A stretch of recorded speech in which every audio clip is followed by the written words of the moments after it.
Welcome to The Explainer. Today, we're going to deconstruct a really interesting piece of communication, a faith-based devotional. Now, we're not getting into the theology itself. Instead, we're going to look at the architecture of the message, how it's actually built to guide a reader from point A to point B and then all the way to point Z. So here's the big question we're tackling. How can a single message be structured to work like a funnel? How does it start with a really broad, relatable problem and then systematically lead a person towards a very specific collective goal? Let's break it down. We're going to follow a 5-part journey. We'll see how it starts with a problem everyone gets, then introduces a core message, turns that belief into a real action, asks for an even deeper commitment, and finally plugs that person into a worldwide community. All right, first up, the hook. Any effective message has to grab you right away. And this one does it by starting with a challenge that is deeply, and I mean almost universally, human. The topic they chose is deliverance from negative thoughts. Think about it. That's not some niche, obscure idea. This is the wide-open top of the funnel. By framing the issue this way, the message instantly connects with a massive audience. I mean, who hasn't struggled with this, right? Okay, so once they've got your attention, the message moves from that general problem to a very specific solution. It doesn't stay broad for long. It quickly introduces a core framework for you to follow. And the entire argument is anchored right here, in this single piece of scripture from 2 Corinthians. This verse isn't just there for a little inspiration, it's presented as the core operating manual for how you deal with the problem of negative thoughts. And notice this. See how the kind of abstract language of the scripture gets translated into a direct, actionable definition? Casting down imaginations is no longer just a phrase. It's defined as a concrete mental technique. It's something anyone can supposedly learn and apply. Well, that leads us right into the third step, moving from belief to action. This is where the document shifts gears. It goes from explaining a concept to giving you clear, immediate instructions on what to do next. This right here is the first key conversion point, and it's not some complex ritual. It's a simple 3-step personal action: identify, declare, and replace. It's designed to be something the reader can do immediately, right on the spot. And to make it even easier, they provide the exact words to use. It's basically a script. This removes all the guesswork. It lowers the barrier for the reader to take that first, really crucial step.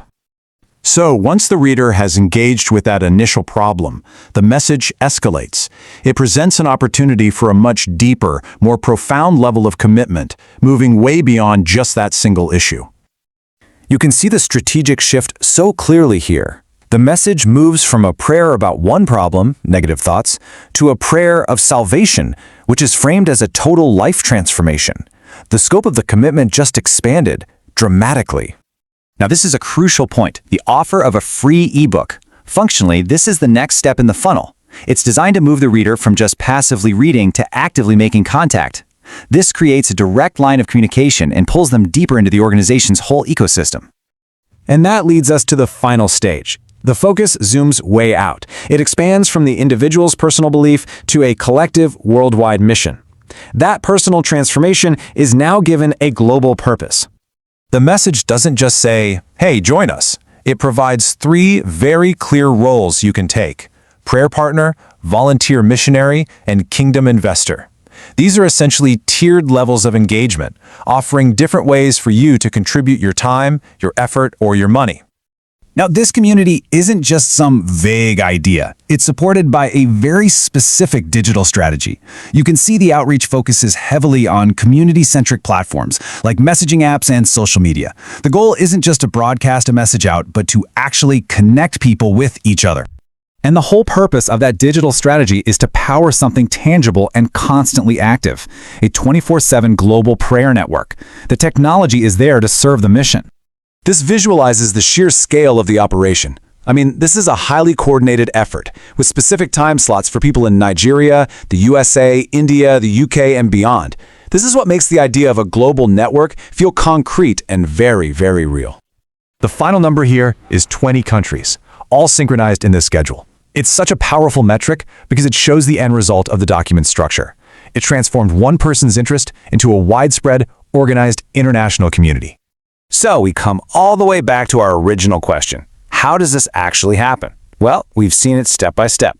It starts with a universal problem, offers a specific framework, provides a simple first action, escalates the commitment, and finally channels that commitment into a collective global mission. It's a powerful example of how a carefully structured message can funnel a universal human need into a dedicated international network. Good day, beloved. Thank you for watching. If this kingdom message has blessed you, please like, comment, and share with someone today. Stay connected with God's servant David Felix Nwefulu by subscribing for more daily kingdom inspirations, and turn on your notification button so you do not miss a word that strengthens your faith. God bless you.